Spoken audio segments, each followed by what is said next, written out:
Now let us discuss some other properties or some other features of a function. Okay, so let's take as an example this function x squared minus 4. You can see that I can give any value of x in here and the expression would make sense. So the domain is the set of all real numbers. And if we would like to write it in the interval notation, then we will just use brackets to write that the domain is negative infinity to infinity. Now let's go further, first by graphing the equation. Now further, let us go ahead and look at a graph of this function. So here is a graph of this function, and the domain is negative infinity to infinity. Okay, and for the range, you may notice that the range means what? The set of all the images of the inputs from the domain. So in this case, you will notice that the range is all the numbers -4 or more. So what the range of this function is? The range of this function is -4 to infinity. Okay, now further, notice this. Here on this part, the function is an increasing function. What we mean is, as the values of x get larger, the values of y increase. Okay, so from 0 to infinity, 0 inclusive, or if we so here in this case the function is an increasing function, and if we go to the left of 0, that is from negative infinity to 0, the function is a decreasing function. So that is, on this side the function is, on this side the function is increasing, right? And on this side the function is decreasing. Okay, so how we denote this? We express this by saying, so we say that this function is a decreasing function from negative infinity to 0 and an increasing function from 0 to infinity. Now let us just repeat these topics through a couple of more examples. So say we have a function given by this expression. Okay, and so here we have what we would do is we will try to factor the denominator, and here we see that the denominator factors. So when we factor it, we get x minus 2 times x plus 2. Okay, and let's first find the domain of this function. So in order for this to be valid, that is, in order for this to be a real number, what shall we need? We shall need that x has to be or x plus 5 has to be greater than or equal to 0, meaning that x has to be greater than or equal to -5. Okay, and then here you notice that we can't have x minus 2 equals 0, or let me just say x minus 2. We cannot have that equal to 0. Okay, which means that x cannot be equal to 2, and likewise this is going to tell us that x can't equal -2. Okay, so what we have, our x has to be greater than or equal to -5, it cannot equal -2, and it cannot equal 2. So when we write the domain, let's just put that in like in order here, sort of in order.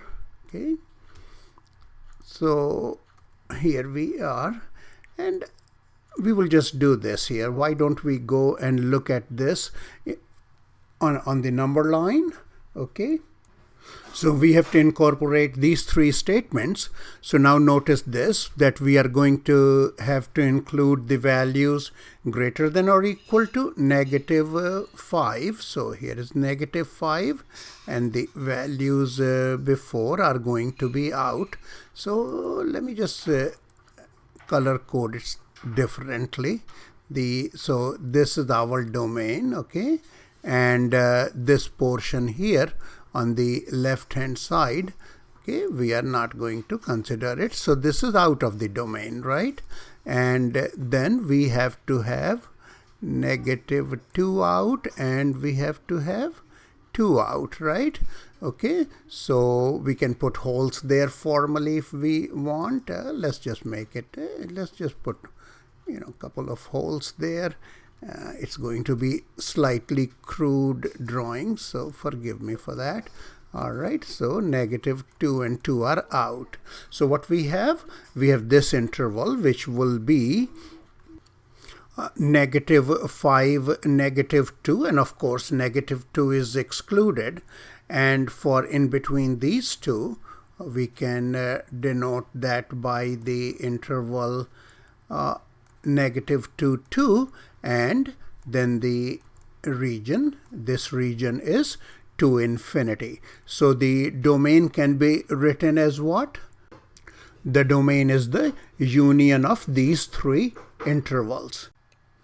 So now here is a graph of this function, and you can see that when x is -5, you can substitute that in there. The value of the function is 0 here. So look at this pattern here. So range is going to include definitely all the values from 0 and above. And when you go past 2, you can notice that all these three quantities are positive. So this is never going to cross the axis of x for downwards, and this is going to be asymptotic to this graph on the right hand side.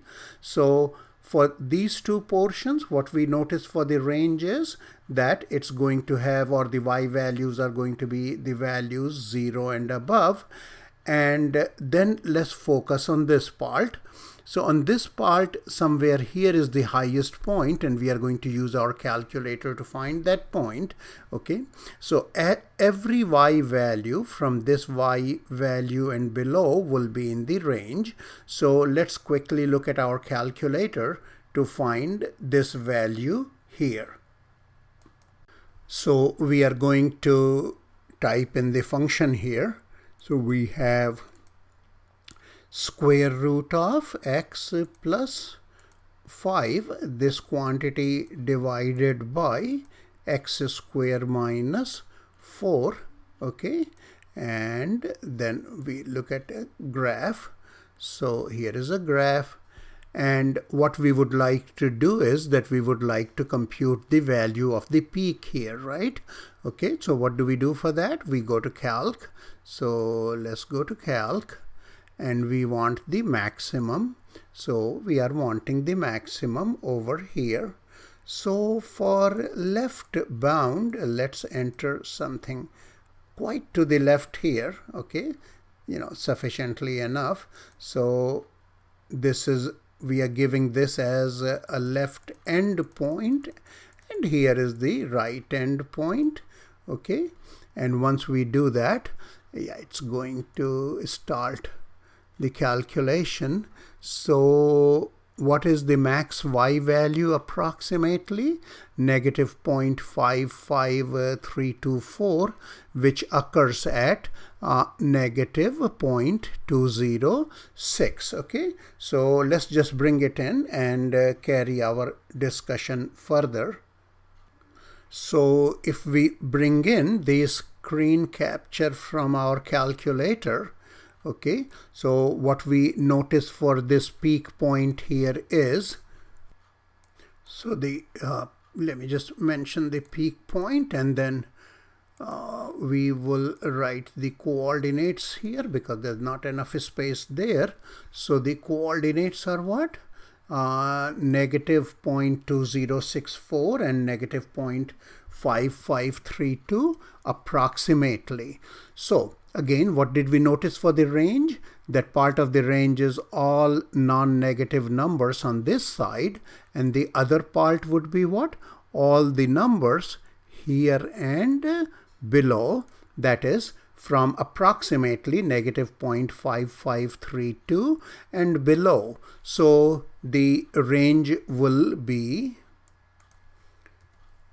so the range is this, negative infinity to negative 0.5532 approximately, and this to the right. And it's a good idea to write that this is an approximate value. Okay, so just mention that it's approximately. All right, and then further notice that on this interval from negative 5 to negative 2, the function does what? It increases, right? So what would you say is this, that the function is increasing on the interval negative 5 to negative 2. All right, then it increases again from negative 2 to which value? This value, negative 0.2064, the x coordinate of this max here. So you can also write that increases, okay, that it increases on the interval, negative 2 to negative 0.2064, and of course we have to indicate that this is an approximate value, right?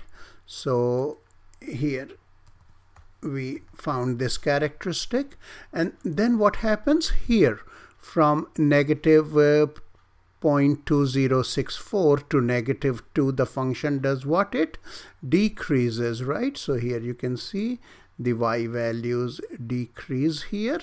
So what you would say is that the function decreases, okay, so decreases, okay, from negative 0.2064, and mention that approximately to 2, and further it does what?